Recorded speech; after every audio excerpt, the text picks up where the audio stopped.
हरिओम नमस्ते very good evening everyone welcome again to my YouTube channel GK law classes. So आज का जो lecture है दैट इज़ रिगार्डिंग दी भारतीय साक्ष्य अधिनियम। तो आज हम उसके कुछ इंपॉर्टेंट सेक्शंस जो है यहाँ अपनी वीडियो के अंदर डिस्कस करेंगे। सो हम कुछ ही सेक्शंस कवर करेंगे जो बिल्कुल इंपॉर्टेंट होंगे फ्रॉम भारतीय साक्ष्य अधिनियम। हम सारे सेक्शंस को टच अपॉन नहीं करने वाले, आने वाले कुछ वीडियोज़ भी आपकी भारतीय साक्ष्य अधिनियम में से होगी। सो फार जिन्होंने अभी तक हमारी प्रीवियस क्रिमिनल लॉज की जो वीडियो है भारतीय न्याय संहिता या नागरिक सुरक्षा संहिता की वीडियोस नहीं चेकआउट की, वो उन्हें जाके कर सकते हैं। सो आज का टॉपिक है द भारतीय साक्ष्य अधिनियम, जो कि इंडियन एविडेंस एक्ट को रिप्लेस करेगा। ये 1 जुलाई 2024 से ऑलरेडी लागू हो चुका हुआ है। सो इसके अंदर अगर हम स्टार्ट करते हैं, सबसे पहले सेक्शन नंबर 1 को समझने की कोशिश करते हैं, which is talk about this short title application and the commencement. तो इसके अंदर जो इसका पॉइंट 2 है ये सबसे ज़्यादा इंपॉर्टेंट रहेगा, जिसमें इसकी एप्लीकेशन बताई हुई है कि हर तरीके की जुडिशियल प्रोसीडिंग के ऊपर ये एक्ट अप्लाई होगा,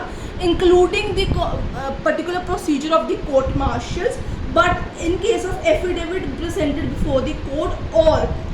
द प्रोसीडिंग ऑफ आर्बिट्रेशन, इन दोनों मैटर्स के ऊपर आपका भारतीय साक्ष्य अधिनियम जो एक्ट है ये लागू नहीं होगा। एक एफिडेविट्स पे, एक आर्बिट्रेशन प्रोसीडिंग्स, इन दोनों पे लागू ये बिल्कुल भी नहीं होगा। बाकी हर तरीके की जुडिशियल प्रोसीडिंग्स के ऊपर ये लागू होगा। अब हमारा जो अगला इंपॉर्टेंट सेक्शन है that is section number 2 definition. तो इसमें हम कुछ डेफिनेशंस हैं, मैंने वो पेन डाउन की हुई है यहाँ पे आपके सामने। पेन डाउन तो ऑफकोर्स बेयर एक्ट में ही लिखा हुआ है, बट मैंने मार्क की हुई है एज एन इम्पॉर्टेंट, और आज हम आपके साथ वो डिस्कस करेंगे और कुछ आगे के फर्दर जो एक्ट्स के अंदर सेक्शंस हैं हम उनको डिस्कस करेंगे। तो आप वीडियो के अंत तक बने रहिए। अगर आपको आज की वीडियो पसंद है तो उसे लाइक शेयर डेफिनेटली कीजिएगा, और जिसने अभी तक चैनल को सब्सक्राइब नहीं किया फटाफट से जाके चैनल को सब्सक्राइब कर लीजिए। नाउ स्टूडेंट, सबसे पहले जब हम पिछला भी क्रिमिनल लॉ कर रहे थे तो एक कुछ पर्टिकुलर मेरे स्टूडेंट्स थे, उनके क्वेश्चंस आ रहे थे कि मैम इसमें हम कौन से केस लॉस कवर करें। So let me tell you कि अभी जो ये पर्टिकुलर तीनों नए क्रिमिनल एक्ट हैं ये अभी ही लागू हुए हैं, इन्हें तो अभी एग्जैक्टली ईयर भी नहीं हुआ है। तो कहीं कहीं स्टेट में फुली अचीव हो चुकी है the implementation of the 3 acts. कहीं कहीं जगहों पे अभी इम्प्लीमेंटेशन चल रही है, डेटा को ट्रांसफ़र किया जा रहा है। जो पुलिस ऑफिसर, जुडिशियल ऑफिसर्स हैं, इनको रिवाइज कर रहे हैं, स्लोली मतलब स्टेडली उसे अप्लाई करने की कोशिश कर रहे हैं। So far in the context of your all the competitive examinations, आप लोग पुराने केस लॉज जो लैंडमार्क जजमेंट्स जो है उन्हें आप कंसिडर कर सकते हैं फॉर योर भारतीय न्याय संहिता, फॉर योर नागरिक सुरक्षा संहिता एंड इवन फॉर योर भारतीय साक्ष्य अधिनियम। तो आप जितने पुराने केसेस हैं उनको यहाँ पे रेफर कर सकते हैं, बट आपको सेक्शन नंबर नया याद रखना होगा। कहीं कहीं जगह सेक्शंस क्लब हो गए हैं, इस चीज़ का भी याद रखना होगा। So this is an important thing to remember here.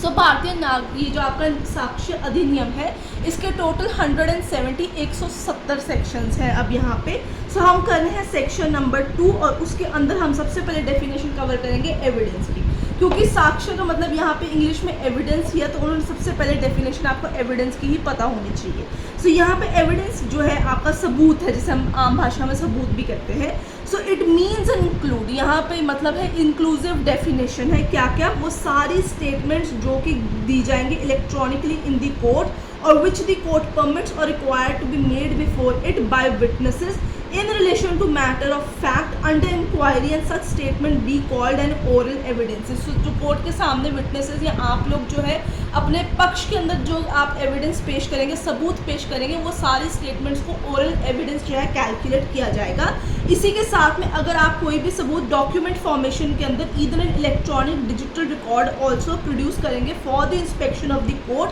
ताकि कोर्ट एक अच्छे जजमेंट पे रीच कर सके और वो आपके पक्ष से भी अगर फैसला दे। So all such document which you will produce in the court will be considered as documentary evidences। So student, मैंने type of evidences, type of witness पे ऑलरेडी 2 शॉर्ट्स अपने चैनल के ऊपर बना के रखे, आप उन्हें जाके चेकआउट कर सकते हैं, जिससे आपको पता चल जाए what are the various kind of evidences जो आप जो है when you are writing for an examination in the Bharatiya Sakshya अधिनियम आप उन्हें बता सकते हैं। क्योंकि बहुत बारी क्वेश्चन आता है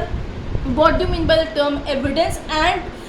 write down the various type of evidence available under the particular act। तो ये बहुत ही इंपॉर्टेंट क्वेश्चन है, मैं यहाँ पे लिख देती हूँ आप लोगों के लिए। So the question which come is define the concept of evidence and its types. यहाँ पे एंड इट्स टाइप की जगह आप कह सकते हैं इलैबोरेट द वेरियस काइंड और types of the evidences. So this is one kind of question जो इसके अंदर पर्टिकुलर 2E अंडर एविडेंस जो है पूछा जा सकता है और बहुत बड़ी पूछा भी जाता रहा है even in the previous Indian evidence act also. तो आप ये क्वेश्चन यहाँ पे पेन डाउन कर सकते हैं इसके आगे, ताकि आप जो है जब भी इस पर्टिकुलर पोर्शन को प्रिपेयर करें तो आप इस क्वेश्चन के रिगार्डिंग आंसर जो अपने डिस्क्रिप्टिव के अंदर प्रिपेयर कर सकते हैं। टाइप ऑफ एविडेंसेस अगेन मैं बता रही हूँ शॉर्ट के अंदर अवेलेबल है, हमारे रिसेंट शॉर्ट्स में दिया गया, तो आप उसे हमारे चैनल जीके लॉ क्लासेस पे जाके चेकआउट कर सकते हैं। नेक्स्ट आता है 2F that is fact. Again fact यानी तथ्य। जो यहाँ पे जितने भी आपको डेफिनेशन अंडर भारतीय साक्ष्य अधिनियम मिलेगी मोस्टली वो सारे इंक्लूसिव डेफिनेशंस है, मतलब और इंक्लूडेड दोनों ही दिया गया है इसके अंदर। फैक्ट यानी तथ्य, any thing, state of thing, relation of thing capable of being perceived by senses. कोई भी ऐसा तथ्य, कोई भी ऐसी चीज़ या उस चीज़ को साबित करने वाली चीज़ जिसे आप अपने सेंसेस यानी अपने 5 जो आपके सेंसेस हैं, जैसे eyes, ear, touch, your smell, you can taste it, तो these are known as perceived by senses. अगर आप उन्हें समझ सकते हैं, उस तथ्य को समझ सकते हैं, तो हम उन तथ्यों को फैक्ट बोलते हैं। Any mental condition of which a person is conscious is also known as fact. अब यहाँ पे फैक्ट को एक्सप्लेन करने के लिए इलस्ट्रेशन दिए गए हैं, तो हम उन पे ज़रा एक नज़र डालेंगे।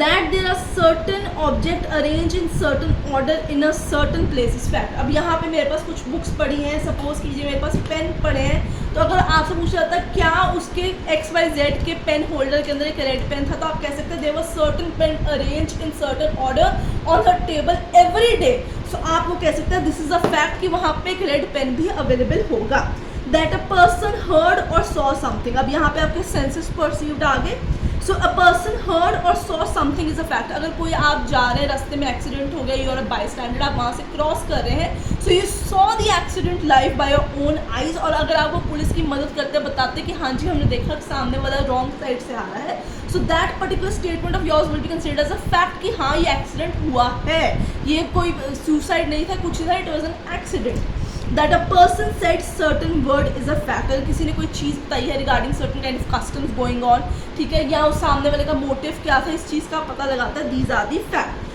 That a person holds certain opinion, has certain intention, acts in good faith or fraudulently or uses particular word in particular sense। Now student let me tell you, जब भी हम इतने बड़ी बड़ी लाइंस पढ़ते हैं लीगल के अंदर, जिन्होंने फर्स्ट टाइम भारतीय साक्ष्य अधिनियम भी पढ़ना है, so you have to give a pause on your this particular points. आपको जहाँ पे कॉमा फुल स्टॉप आएगा वहाँ पॉज दीजिए, उसे आराम से पढ़िए। हम लोगों को थोड़ी आदत है इसलिए हम थोड़ी स्पीड में उस चीज़ को पढ़ लेते हैं और समझ लेते हैं, बट आप लोग धीरे धीरे पढ़िए in order to understand each and every concept, उसे ग्रास्प करने के लिए ईजिली पढ़ सकें आप, राइट। सो यहाँ पे कहते हैं that a person holds certain opinion, has certain intention, either acts in good faith or fraudulently, or uses a particular word in a particular sense, or is or was at specific time conscious of particular sensation, is also known as a fact।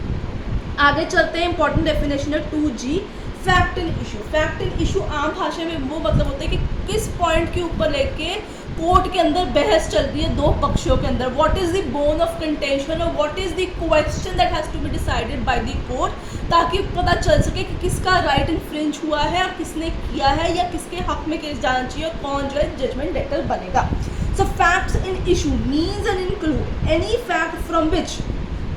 कोई भी ऐसा fact जिससे ये चीज़ साबित हो जाए either by itself और in connection with other fact, यानी कोलैबोरेटिव एविडेंसेस के द्वारा। The existence, non existence, please underline the existence, non existence, होना या ना ही होना, द नेचर और एक्सटेंट ऑफ एनी राइट, किसी का राइट क्या वो राइट उसका बनता है कि नहीं बनता है,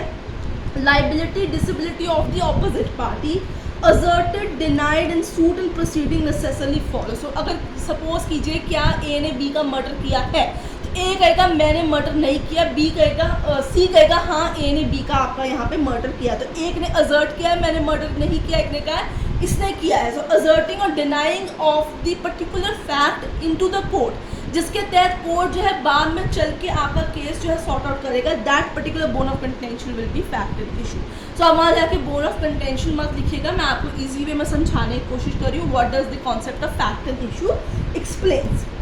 explanation whenever under the provision of the law for the timing in force relating to civil procedure yani CPC any court record the issue of fact the fact to be asserted denied in the answer to such issue is fact and issue so fact and issue आता है कि क्या A ने B का murder किया है तो एक पार्टी कहेगी नहीं किया एक पार्टी कहेगी किया सो एक ने असर्ट किया एक ने आपका डिनाई किया है सो दैट पर्टिकुलर इशू क्या मर्डर हुआ है will be constituted as fact and issue the question that had to be dealt by court से सॉल्व करके एक का राइट जो है एस्टैब्लिश किया जाएगा और दूसरे की लाइबिलिटी बनाई जाएगी A is accused of murder of B at his trial the following facts may be considered as fact and issue that A caused B murder that A intended to cause B death that A has received grave and sudden provocation from B that A at timing of doing the act which caused B death was by reason unsoundness mind incapable of knowing its nature so क्या क्या question हो सकते हैं क्या उसने murder किया है कि नहीं किया है वहाँ पे क्या उसकी नीयत थी कि नहीं थी कहीं वो किसी सर्टन ग्रेव प्रोवोकेशन के अंदर तो नहीं था कहीं वो इंटॉक्सिकेटेड तो नहीं था so this all points will be taken as fact and issue जिनके ऊपर चर्चा करके असर्ट और डिनाइड दोनों पार्टी करेंगे और कोर्ट फिर फैसला आपका सुनाएगा नेक्स्ट इंपॉर्टेंट डेफिनेशन आती है may presume to H and to else shall presume shall means compulsorily may means voluntary court की मर्जी है so presume मतलब मानना कि क्या वो चीज़ मानते हैं चीज़ एग्जिस्ट करती है कि नहीं करती है सबसे पहले हम shall that means it is an obligatory duty of the court to presume certain kind of things कि अगर 7 years के भीतर में किसी विमेन के साथ हर रोज डोमेस्टिक वायलेंस या फ्रीक्वेंटली डोमेस्टिक वायलेंस जैसे इशू हो रहे हैं या उसे कॉन्टिन्यूसली डावरी मांगी जा रही है and with in 7 years of a marriage it has been proved in front of the court that she died because of either her husband or relatives वहाँ पे हम डावरी डेथ उसे मान लेंगे now this is one of the example of shell presume की court जो है whenever it is directed under this अधिनियम यानी the act that court shall presume certain fact जहाँ पे उन्होंने लिखा होगा कोर्ट मानेगा ही मानेगा कुछ पब्लिक डॉक्यूमेंट्स है कोई पुराने अंग्रेज़ों के ज़माने के हमारे पास अभी भी आपका इसमें डॉक्यूमेंट है कोई पब्लिक रिकॉर्ड्स है हमारे पास कोई कैबिनेट पेपर्स है उसे कोर्ट शैल प्रिज्यूम करेगा कि ये सत्य चीज़ें हैं इनमें कोई गलत चीज़ नहीं दी गई जब तक उसे रिबट नहीं किया जाएगा शैल presume a fact it shall regard such fact be proved unless until it is disprove ठीक है जब तक उसे कांटा नहीं लगाया जाएगा उसे रिबट नहीं किया जाएगा मे प्रिज्यूम मतलब ये कोर्ट की मर्जी है यहाँ पे उसकी डिस्क्रिशनरी पावर आ चुकी है whenever it is provided under the act that the court may presume a fact it may regard such fact proved unless until disapproved and may call for proof with it so यही इसका छोटा सा difference है जहाँ पे शैल presume लिखा होगा court compulsory उस कॉन्सेप्ट को मानना ही मानना उस फैक्ट को प्रूव्ड मानना ही मानना है जहाँ मे प्रिज्यूम रहेगा कोर्ट की मर्जी है कि वो पर्टिकुलर फैक्ट को जो है असर्टेड माने डिनाइड माने प्रूव माने या डिसप्रूव माने तो इस चीज़ के अंदर यहाँ पे आपके पास आता है जैसे 2I 2J not prove and prove आप इसके ऊपर जो है थोड़ा सा जो है एक नज़र घुमा सकते हैं बाकी इंपॉर्टेंट डेफिनेशन जितनी थी मैंने आपको सारी ही बता दी है आगे चलते हैं chapter number 2 relevancy of fact इसमें भी हम सारे नहीं करेंगे इसमें इंपॉर्टेंट सेक्शन ही सिर्फ कवर होंगे सो सेक्शन नंबर है 3 पहला evidence may be given of fact and issue and relevant fact so evidence सबूत किन किन चीज़ों के दिए जाएंगे किसी भी फैक्ट एंड इशू के कि भाई ये मर्डर हुआ था कि नहीं हुआ था दोनों पार्टी अपने अपने एविडेंस देंगी so it's a general concept evidence may be given in any suit proceeding of the existence non existence of existence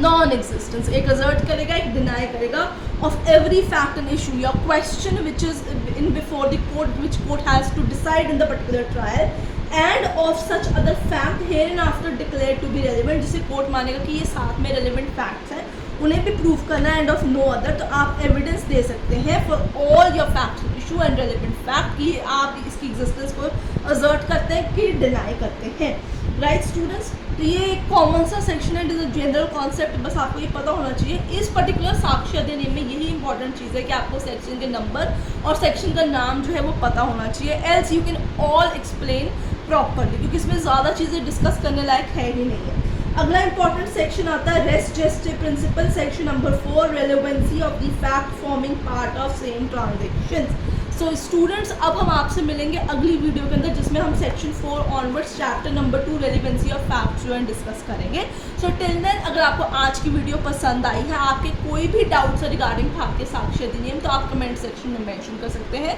video पसंद आए तो उसे लाइक शेयर डेफिनेटली कीजिएगा, और जिसने अभी तक चैनल को सब्सक्राइब नहीं किया, मैं उनसे रिक्वेस्ट करूँगी फटाफट से हमारे चैनल को सब्सक्राइब कीजिए। Till then, keep learning.